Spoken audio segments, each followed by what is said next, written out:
Exodus 21. These are the laws you are to set before them. Hebrew servants. If you buy a Hebrew servant, he is to serve you for 6 years, but in the 7th year he shall go free without paying anything. If he comes alone, he is to go free alone, but if he has a wife when he comes, she is to go with him. If his master gives him a wife and she bears him sons or daughters, the woman and her children shall belong to her master, and only the man shall go free. But if the servant declares, I love my master and my wife and my children and do not want to go free, then his master must take him before the judges. He shall take him to the door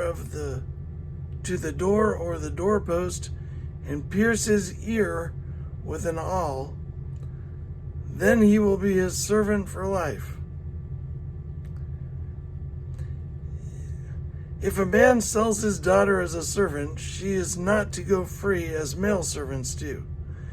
If she does not please the master who has selected her for himself, he must let her be redeemed. He has no right to sell her to foreigners because he has broken faith with her. If he selects her for his son, he must grant her the rights of a daughter. If he marries another woman, he must not deprive the first one of her food, clothing, and marital rights. If he does not provide her with these 3 things, she is to go free without any payment of money. Personal injuries. Anyone who strikes a person with a fatal blow is to be put to death.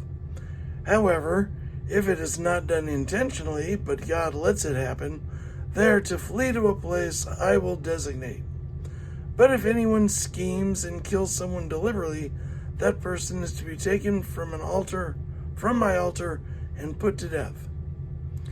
Anyone who attacks their father or mother is to be put to death. Anyone who kidnaps someone is to be put to death, whether the victim has been sold or is still in the kidnapper's possession. Anyone who curses their father or mother is to be put to death. If people quarrel and one person hits another with a stone or with their fist, and the victim does not die but is confined to bed, the one who struck the blow will not be held liable if the other can get up and walk around outside with a staff. However, the guilty party must pay the injured person for any loss of time and see that the victim is completely healed. Anyone who beats their male or female slave with a rod must be punished if the slave dies as a direct result. But they are not to be punished if the slave recovers after a day or 2, since the slave is their property.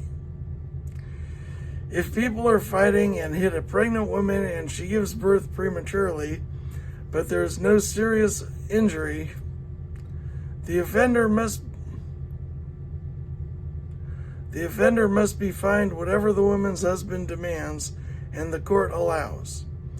But if there is serious injury, you are to take life for life, eye for eye, tooth for tooth, hand for hand, foot for foot, burn for burn, wound for wound, bruise for bruise.